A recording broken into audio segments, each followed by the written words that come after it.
नमस्कार दोस्तों, आज के इस वीडियो में हम बात करेंगे जन्माष्टमी की व्रत कथा के बारे में। आइए इसे सुनते हैं। भगवान कृष्ण ने आधी रात में क्यों लिया था जन्म? जन्माष्टमी पर ज़रूर पढ़ें ये कथा। भाद्रपद मास के कृष्ण पक्ष की अष्टमी तिथि के दिन कृष्ण जन्माष्टमी पर्व हर्षोल्लास के साथ मनाया जाता है। इस दिन भगवान श्री कृष्ण का जन्म हुआ था। भगवान श्री कृष्ण का जन्म मथुरा के कारागार में वासुदेव की पत्नी देवकी के गर्भ से हुआ था। द्वापर युग में भाद्रपद कृष्ण अष्टमी तिथि की आधी रात को मथुरा के कारागार में वासुदेव की पत्नी देवकी के गर्भ से भगवान श्री कृष्ण ने जन्म लिया था। श्री कृष्ण ने बुधवार को रोहिणी नक्षत्र में जन्म लिया था। अष्टमी तिथि को रात्रि काल अवतार लेने का प्रमुख कारण उनका चंद्रवंशी होना बताया जाता है। श्री कृष्ण चंद्रवंशी, चंद्रदेव उनके पूर्वज और बुध चंद्रमा के पुत्र हैं। इसी कारण चंद्रवंश में पुत्रवत जन्म लेने के लिए कृष्ण ने बुधवार का दिन चुना। भगवान कृष्ण ने माता देवकी के 8वें संतान के रूप में जन्म लिया था। कृष्ण जी का जन्म मथुरा में मामा कंस के कारागार में हुआ था। माता देवकी की राजा कंस की बहन थी, इसलिए भाद्रपद कृष्ण अष्टमी तिथि को भगवान श्री कृष्ण का जन्मोत्सव मनाया जाता है। आइए कथा को सुनते हैं। कंस को सत्ता का लालच था। उसने अपने पिता राजा उग्रसेन की राजगद्दी छीनकर उन्हें जेल में बंद कर दिया था और स्वयं को मथुरा का राजा घोषित कर दिया था। राजा कंस अपनी बहन देवकी से बहुत प्रेम करता था। उन्होंने अपनी बहन का विवाह वासुदेव से कराया था, लेकिन जब वह देवकी को विदा कर रहा था तभी एक आकाशवाणी हुई कि देवकी का 8वां पुत्र कंस की मौत का कारण बनेगा। यह सुनकर कंस डर गया। उसने तुरंत अपनी बहन और उनके पति वासुदेव को जेल में बंद कर दिया। उनके आसपास सैनिकों की कड़ी पहरादारी लगा दी। कंस अपनी मौत के डर से देवकी और वासुदेव की 7 संतानों को मार चुका था। भाद्रपद मास कृष्ण पक्ष की अष्टमी तिथि को रोहिणी नक्षत्र दिन बुधवार की अंधेरी रात में भगवान श्री कृष्ण ने देवकी के 8वें संतान के रूप में जन्म लिया। श्री कृष्ण के जन्म लेते ही कोठरी प्रकाशमय हो गया। तब तक आकाशवाणी हुई कि विष्णु जी ने कृष्ण जी के अवतार में देवकी के कोख में जन्म लिया है।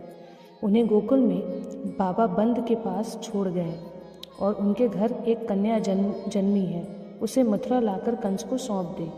भगवान विष्णु के आदेश से वासुदेव जी भगवान श्री कृष्ण को सूप में अपने सिर पर रखकर नंद जी के घर की ओर चल दिए। भगवान विष्णु की माया से सभी पहरेदार सो गए। कारागार के दरवाजे खुल गए। आकाशवाणी सुनते ही वासुदेव के हाथों की हथकड़ी खुल गई।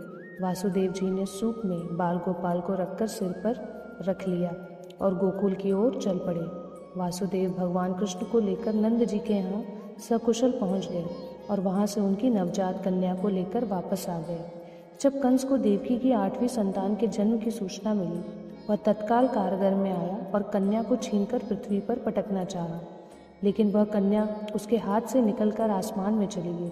फिर कन्या ने कहा, हे मूर्ख कंस, तुझे मारने वाला जन्म ले चुका है और वह वृंदावन पहुंच गया है। वह कन्या और कोई नहीं, स्वयं योग माया थी।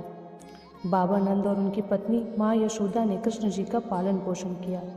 राजा कंस ने कृष्ण जी का पता लगाकर उन्हें मारने की खूब कोशिश की, लेकिन कंस की सारी कोशिशें विफल हुई और कृष्ण जी को कोई मार नहीं सका। अंत में श्री कृष्ण ने कंस का वध किया। राजा उग्रसेन को फिर मथुरा की राजगद्दी सौंप दी गई।